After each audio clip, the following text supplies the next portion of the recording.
Now let's see what happens if an exponential term is inside the Laplace transform. And for this, let's evaluate the Laplace transform of e to the 3t cosine 2t. So notice here, the thing that gives it away is the e to the 3t inside the L. And in order to do this, it turns out that we need to consider the Laplace transform of the same thing, but without the exponential term. So let f of s, you'll see why we have this notation, to be the Laplace transform of just cosine of 2t, which I like to remind you is s over s squared plus 4. And what we'll do now, again, we'll derive it from first principles because it's intuitive, and then I'll give you a faster method for doing so. So in this case, if you use the definition, Laplace transform of e to the 3t cosine of 2t, well, that is the integral from 0 to infinity of e to the 3t cosine of 2t e of minus st dt. But now notice this e of 3t and e of minus st, they go together. It's kind of like the peanut butter and jelly of math. So it's integral from 0 to infinity cosine of 2t e of minus s, or sorry, e of minus s minus 3t e of minus s minus 3t dt. And notice it is a Laplace transform, except instead of evaluating this at s, we evaluate this at s minus 3. So really it is Laplace transform of cosine of t, 2t, but evaluated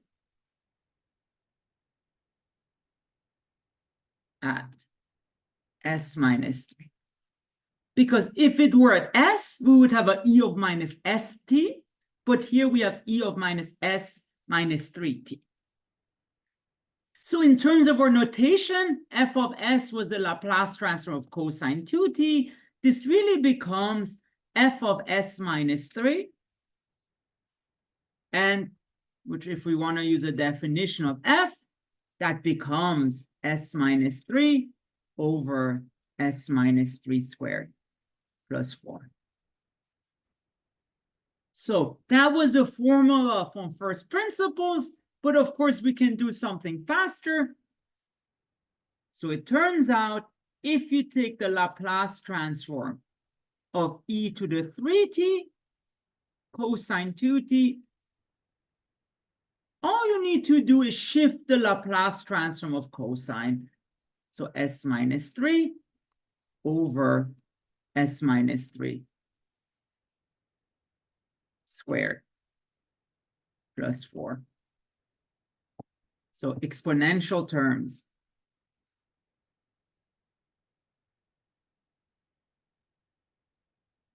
Simply shift the Laplace transform.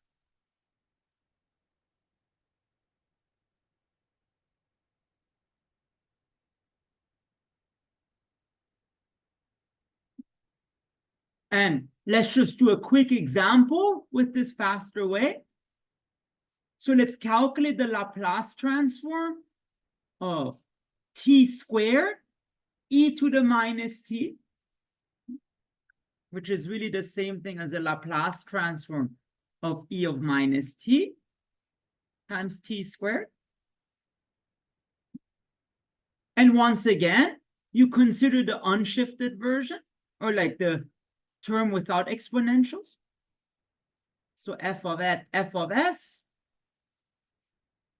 be the Laplace transform of t squared, which I believe was 2 factorial over s cubed, which was 2 over s cubed.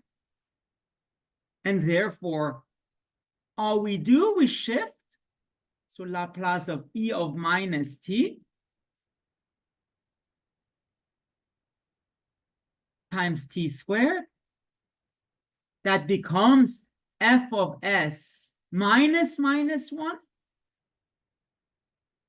because we shift by -1 unit because it's s minus c, and otherwise it would have been e of t, not e of minus t. So here we get f of s plus 1,